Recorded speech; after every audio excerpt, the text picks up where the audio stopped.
With the 2024 NBA draft quickly approaching, it made me think about previous drafts. While the top picks get the most attention, historically teams can find very valuable players at any point in the draft. As I did more research, I noticed some interesting trends. Every draft class in the last 20 years has produced at least three All Stars. Though what really can separate a class is the depth both in quality in terms of All Stars, but also the quantity of guys who become valuable role players in the league. It wasn't easy, but after some thorough research and tough decisions, I've decided on my five best draft classes of the last 2 decades. When evaluating the classes, I wanted to be fair and not only look at what they've achieved, but also what the players in the classes could become. Now, without further ado, let's start reviewing these classes in reverse order. Checking in at number 5, we have the 2008 draft. This draft class produced 7 All Stars and 2 MVPs, though what's crazy is there's still a major what if that hangs over it. Derrick Rose was the first pick in this draft and hit the ground running. He even became the youngest MVP in league history, winning the award at just 22 years old. Unfortunately, his career was greatly impacted by major injuries, so while Rose still has had a very nice career, there's a good chance we were robbed of seeing him turn into an all-time great. With that said, the other MVP from this class has made plenty of NBA history. Russell Westbrook won his MVP in 2017 when he became the first player in decades to average a triple-double over the course of a season. You can say what you want about Westbrook's game and how it has aged into this era of the NBA, but his jaw-dropping athleticism and tenacity he plays with will be remembered by generations of NBA fans. Westbrook's college teammate Kevin Love was also a notable player from this class. While some fans might remember him best for his role on the Cavaliers with LeBron James, Love was a monster in his final 4 years in Minnesota, averaging 24 points and 14 rebounds in that span, all while showing the ability to stretch the floor that's so valuable today. Brook Lopez is another player from this draft who as a big man can stretch the floor, but his willingness to adjust later in his career is what really stands out, as he was very efficient playing with his back to the basket. To this day, he's still playing a key role with the Bucks, where he won a championship in 2021. This hasn't even accounted for players like DeAndre Jordan and Goran Dragic, who at points in their careers were all-NBA players. The 2008 class also had some very impactful role players. Serge Ibaka was one of the premier shot blockers of his era. Nick Batum is still playing, and as a younger player had a skill set that would be extremely valuable in today's NBA, and the same could be said for Danilo Gallinari. Then on top of that, you also have Eric Gordon, and a 3-time NBA champion and Olympic gold medalist JaVale McGee. Coming in at number 4, we have our first draft class that accounts for previous and future production. The 2017 draft produced a fantastic mix of quality, quantity, and varying skill sets. It has already produced 6 All-Stars, various All-NBA players, and has the potential for more. Jayson Tatum will be the face of this class, and his resume at age 26 is already quite impressive from an individual and team aspect. Tatum's already made 4 All-NBA teams, recently won a championship, and likely won't slow down anytime soon.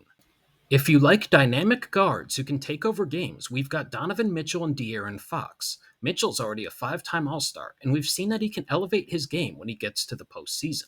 Fox truly broke out in the 2023 season, where he made his first All-Star and All-NBA teams. Those improvements this year as an outside shooter suggest that at 26, we still probably haven't seen the best he has to offer.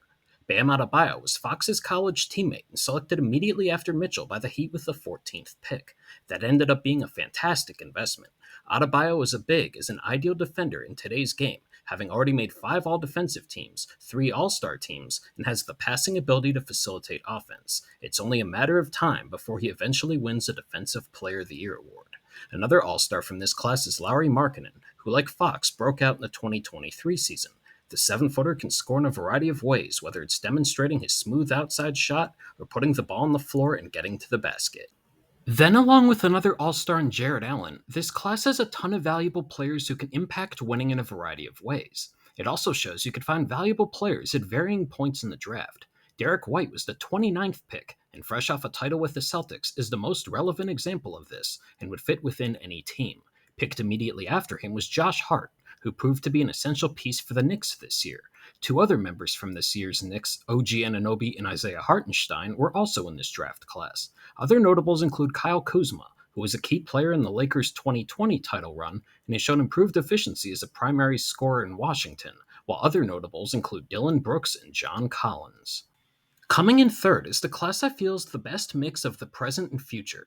The 2018 draft class has produced 5 All-Stars, and 4 of them have already made All-NBA teams. The other is Jaren Jackson, who took home the Defensive Player of the Year award in 2023.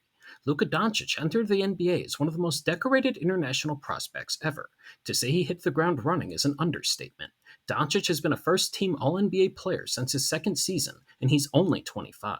While his recent NBA Finals loss wasn't without controversy, we're looking at a player who could go down as one of the greatest offensive talents the league has ever seen. Picked 11th overall was Gilgeous-Alexander, who has been a first-team All-NBA player the past 2 years.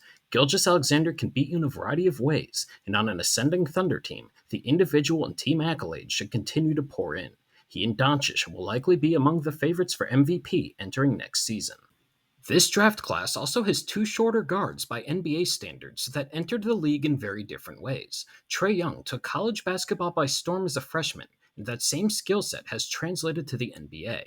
His elite court vision paired with the threat to score the moment he crosses half court has made him one of the premier offensive players in today's game. Then there's Jalen Brunson.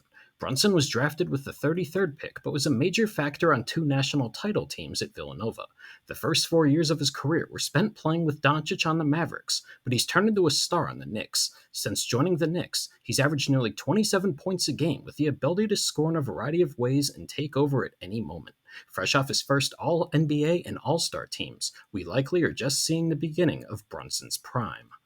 The other things I like about this class are that valuable role players were found at various points in this draft, and other notable contributors still have room to grow. Bruce Brown was the 42nd pick in this draft, and his versatility made him a key player in the Nuggets' championship run in 2023. Others such as Gary Trent, DeAnthony Melton, and Mitchell Robinson were also selected in the second round. Then there's all the other notables from round 1. Michael Porter Jr. is one of the league's premier shooters. Mikal Bridges is a high-end defender who can contribute in a variety of ways offensively. Players like Anthony Simons and Colin Sexton can score in bunches and might be viewed differently with changes of scenery. Then we have DeAndre Ayton, who has been productive but still has untapped potential. Assuming some of these players make leaps, paired with the continued success of the All-Stars from this class, this draft has the potential to be an all-timer. Coming in at number 2 is the 2012 draft class. This is a very interesting class from a resume perspective, as we have 2 players who were named to the NBA 75th anniversary team, 6 who made All-Star games, and 5 who have won Olympic gold medals. The number 1 pick in this draft live up to the hype. Anthony Davis is a surefire Hall of Famer, as he's already made 5 All-NBA teams, 5 All-Defensive teams, 9 All-Star teams, and had a ridiculous stretch in the 2020 postseason to help the Lakers cement a championship. That's basically everything you can hope for from a number 1 pick. Damian Lillard wasn't nearly as heralded coming from Weber State, but he's also a lock as a future Hall of Famer. Lillard's one of the premier scoring guards and three-point shooters of his era, and earned himself a reputation for taking over late in games. A 7-time All-NBA player, Lillard's racked up plenty of personal accolades. The biggest question he'll face the rest of his career is if he's able to win a title, but there are a lot of elements outside a player's control that can go into that. One thing I loved about this class is how 2 of the biggest success stories were taken into the second round. Draymond Green was the 35th pick in this draft, and few players can say they've impacted the game how he has. Green is the gold standard for versatile defenders in the modern NBA, and he's made 8 All-Defensive teams, 2 All-NBA teams, and took home Defensive Player of the Year in 2017. Most importantly, he was the heartbeat for the Warriors dynasty, and their 4 titles were, for better or worse, his fire and tenacity on both ends of the floor was unmatched. Chris Middleton was selected with the 39th pick, and after his rookie year, the Pistons traded him to the Bucks. While Middleton wasn't the highlight of that deal at the time, he certainly turned into it. Middleton's averaged 17 points a game in his time in Milwaukee, displaying the ability to score at all 3 levels efficiently. He's made 3 All-Star games, and fresh off winning an NBA title for the Bucks in 2021, went and won a gold medal representing the US in the Olympics. This draft also featured 2 other multiple-time All-Stars in Bradley Beal and Andre Drummond. Beal had a 4-year stretch where he was named an All-Star 3 times and averaged 27 points per game. Unfortunately, injuries have impacted him the last 3 seasons. By raw numbers, Drummond is one of the most productive rebounders in NBA history, though in today's NBA, his inability to space the floor has had him bouncing around the league in recent years. The one thing that separated this class from number 1 on this list was the quality of contributors outside of the All-Stars. Harrison Barnes has had a very nice career and an NBA title and gold medal to go along with it. Though aside from him, there aren't many other notables. In fact, Evan Fournier is the only first rounder from this class that wasn't previously mentioned that played in the NBA this past season, though there were others in the second round, such as Jay Crowder and Will Barton, who went on to have nice NBA careers. Coming in at number one is the 2011 draft class. This class truly has it all: future Hall of Famers, players with high level individual and team success, and a variety of players who were or still are notable NBA contributors. The other interesting thing is, even in the one and done era, the majority of these players spent multiple years in college. The exception to that was Kyrie Irving, who was the first pick of this draft. Despite having various years where he didn't play enough games to qualify, Irving has still made 7 All-Star teams, is All-NBA 3 times, and is viewed as one of the most talented scorers in league history. He'll also always be remembered for hitting one of the biggest shots in recent memory back in Game 7 of the 2016 Finals. Despite that, the title of most accomplished in this class belongs to Kawhi Leonard. Named to the 75th anniversary team, Leonard at his peak was one of the premier defenders of his era, being named to the NBA All-Defensive Team 7 times and winning 2 Defensive Player of the Year awards. Leonard didn't enter the league with a reputation as a scorer, but became an extremely efficient shooter that can score at all levels. To top this all off, he's one of 3 players to win Finals MVP for multiple franchises. Struggles staying healthy will likely prevent us from seeing Leonard achieve notable scoring accolades, but he'll certainly go down as one of the best players of his era. Klay Thompson was selected 4 picks before Leonard, and he's going to retire at minimum as one of the 5 greatest shooters in NBA history. While he can still catch fire at a moment's notice, Thompson, before injuries took their toll, was also a premier defender, often tasked with guarding the opponent's primary scorer. His outside shooting and part in the Warriors' 4 championships will always make him a key figure in NBA history. But wait, there's a lot more here. Jimmy Butler was selected with the last pick in the first round and turned into one of the league's premier two-way players. There are few players in this era that have Butler's playoff reputation, and his ascent to a perennial All-NBA and All-Defensive Team member is one of the more impressive player development stories in recent history. The last pick in this entire draft also made an All-NBA team. Before injuries took a toll, Isaiah Thomas had a 2-year run for the Celtics where he scored nearly 26 points a game, made 2 All-Star teams, and an All-NBA team. He also did this checking in at 5'9". Like Thomas, Kemba Walker was a shorter guard who could score at all levels, who before being limited by injuries reached impressive heights. Walker had a stretch where he was named an All-Star 4 straight times and averaged 23 points a game in that span.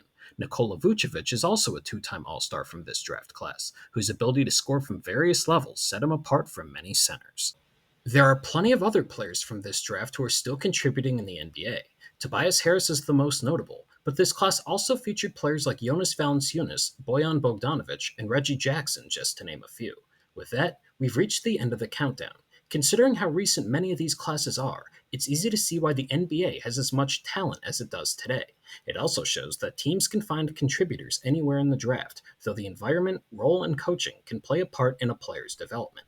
That's something to remember as we start to look at recent and future drafts in hindsight.